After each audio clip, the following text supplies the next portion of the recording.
Good afternoon.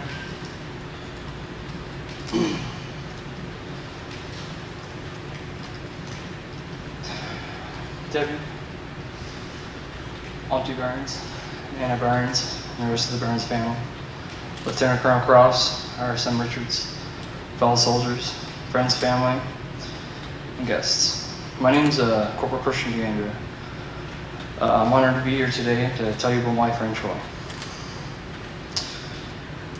A son, a nephew, a friend, a brother in arms, and a soldier. First thing I want to say is for anybody who knew Troy, we all know he was a big man, such a tiny little voice. But the biggest heart I've ever known. First thing I'm going to tell you is the first time I met Troy. It was in 2009 when I first got posted to Petawawa.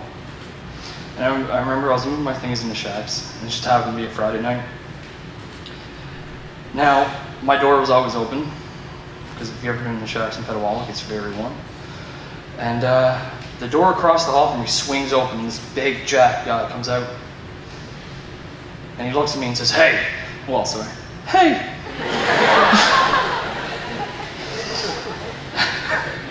He said, "Hey, who are you?"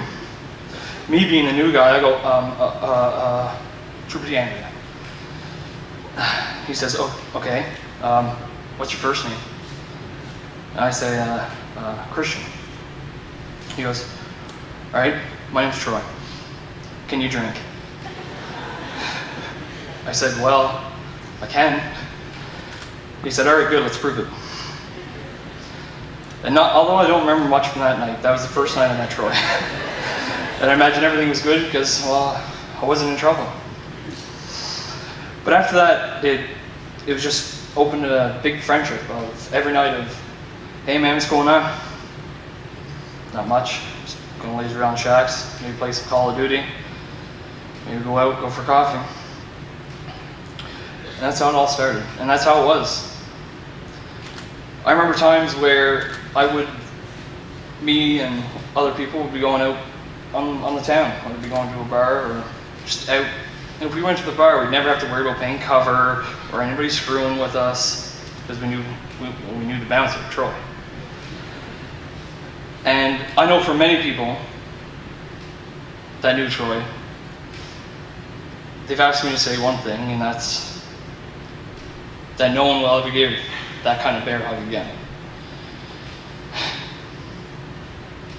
And it's true. I remember times where I could call Troy at any point in time, day or night, and he'd be there for me. But he was always there, fancy, with his sunglasses, the latest iPhone, his fancy shoes, and even being lazy, he was the same way. He was always dressed to impress. Now, I grew up in a small town called Petawawa. And if we were being lazy, it was sweatpants or some kind of shorts. Some random t-shirt we found on the floor, maybe. But Troy was always there to impress. I don't know why. Maybe that's why he was always around good-looking girls. But when it came to work, when I came into working with Troy, I never really worked with Troy very long. I was only in the squadron with him, B squadron, for about 2 months. But from what I've talked to from fellow soldiers and anybody here, that Troy always gave us 100%.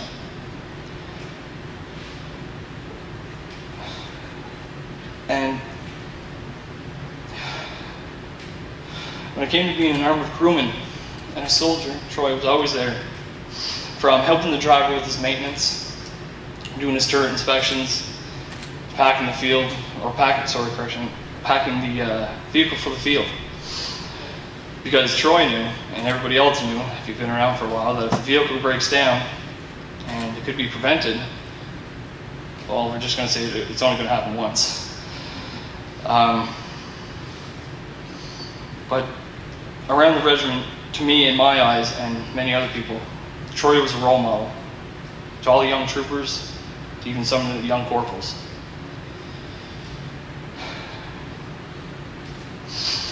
But currently, right now, my job is I'm the regimental gunnery cell. And we have these CGT computers from the 90s. Now, I can't lift them. So all I would have to do is pull out my phone and text Troy and say, hey man, you just come help me lift these wicked machines. Because we all know how light the computer screens from the 90s were. What I'm trying to say is, Troy was always there, and he was an amazing guy. He was an amazing man, and he still is. He was always there, working. No questions asked, no complaining. Okay, normal complaining, like, well, when can we go home? The hangar floor's clean. Why do we clean it? Again. But that's normal stuff. That's a day-to-day thing. But he was a very hard worker, and work needed to be done. Now, I remember one time we were having a parade, and I'm just going to say my tunic shrunk. And, well, it's the dry cleaners. I don't know what's wrong with the machines, but mine always shrink for some weird reason. But anyway, he looks at me, and Troy had to say, hey, you wanna borrow my extra one? I say, I guess. But thank God Troy had a computer, because I just had to order a new one. But from this little story again, it shows you, Troy was always there caring. He always gave everybody respect. He was that type of man, especially when he came to the military. He would never disrespect anybody. If they had 2 days in the Army or 25 years, he gave everybody the same respect. And including when we'd get a batch of new guys in. And everybody else was, all right, you guys, go do this. All right, yeah, go do that. Troy was, no. All right, guys, come here. I'll show you a faster way to do that. Troy was a model soldier. And I think anybody here that wears the Canadian flag on their shoulder agrees with me when I say we lost a brother. When you hear the military and Royal Canadian Dragoons, it's a family that's true. And for that simple fact.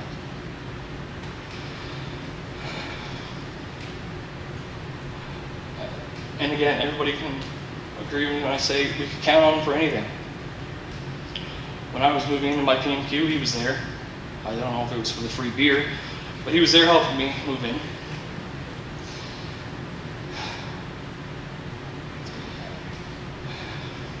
I'm going to miss Troy, and I think everybody else here will.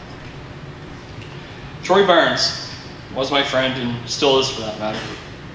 His big stature, his big heart, his tiny voice will live on forever inside of us. So let's just enjoy the times we've had with them, because they're always going to be there. And I know Troy will still be looking over us, always. And he'll be protecting us. Now, I want to close just saying this.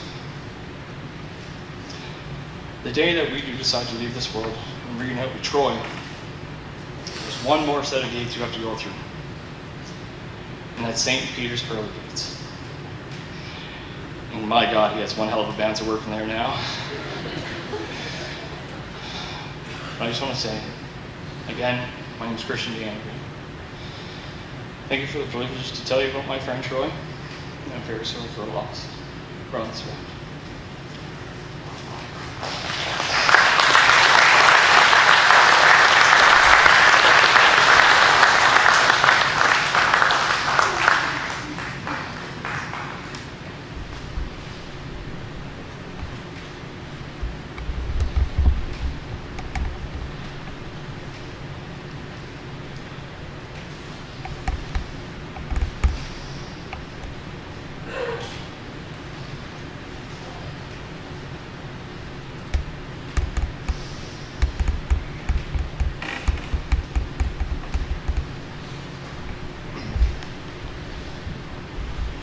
Ladies and gentlemen, good afternoon. My name is Lieutenant Colonel Darrell Cross, and it was my privilege to be Trooper Troy Barnes, commanding officer. I want to talk about Troy and the two people that he was, to all of us here. In 1986, he was born. He grew to be the young man that Troy Burns was. And just 4 years ago, he elected to join the Army, and he became Trooper Burns, the soldier we know. It's like two sides of a coin, the flip side of a coin. Troy Burns, the man, was larger than life. He was the dominating presence in a room, not only for his physical size, but for his character, as you've just heard spoken of by Christian DeAndrea. In fact, he was such a dominating presence that before he joined the Army, working in the construction company for Paul would often see his clients stumble right by him looking for the man in charge, and they would search out that 17-year-old Troy Burns on the construction site. He worked faithfully here in his church amongst his friends. Now, Trooper Burns, a soldier, very quiet soldier, very inquisitive and confident. He was capable. In the 4 years that he was in, he was qualified on the 3 main crew positions in a Coyote reconnaissance vehicle. He was strong as an ox. And for those qualities, he was known amongst his fellow soldiers as Shrek. In fact, it was rumored that Troy could sit down at a table and put away a side of beef all on his own. But those are the flip sides of the coin that are Trooper Troy Burns. Trooper Burns on one side, Troy Burns on the other. And as we've come together these last few days to celebrate his life, if you knew him on the one side, during our celebration of his life, I hope that you've come to know him on the other side, so that you can truly know who this man, Trooper Troy Burns, was. Troy was many things to many people. He was a grandson to Pansy, a son to Debbie, a nephew and a cousin to many, a friend to many more. To our nation, he was a Canadian soldier, and to those of us here in uniform today, he was a Royal Canadian Dragoon. Now, in the Royal Canadian Dragoons, we have a very, very strong regimental family. Our regimental family is comprised not only of those soldiers who previously served in our regiment, it's comprised of those who serve today, their families, their immediate families, their extended families, those who support us. The regimental sergeant major told Debbie just the other day when we met Debbie for the first time, it's like the mafia. Once you're in, there's no getting out. And we've closed ranks as a regiment. We've closed ranks around Troy, around his family and friends, and we will live on. His memory will live on with us, as we, the regiment, are the living memory of all those who've gone before us. His fellow soldiers were with Troy last Tuesday when he enjoyed a friendly game of volleyball in Petawawa. They were with him when he went into distress. They were with him when he fought what it was that ailed him. And they were with him when they passed from this life. So too are we with him here today. And we will be with him forevermore. Trooper Troy Burns was indeed many things to many people. His family is large and strong. It is all-encompassing. He will not be forgotten. Rest in peace, young Dragoon. Rest in peace.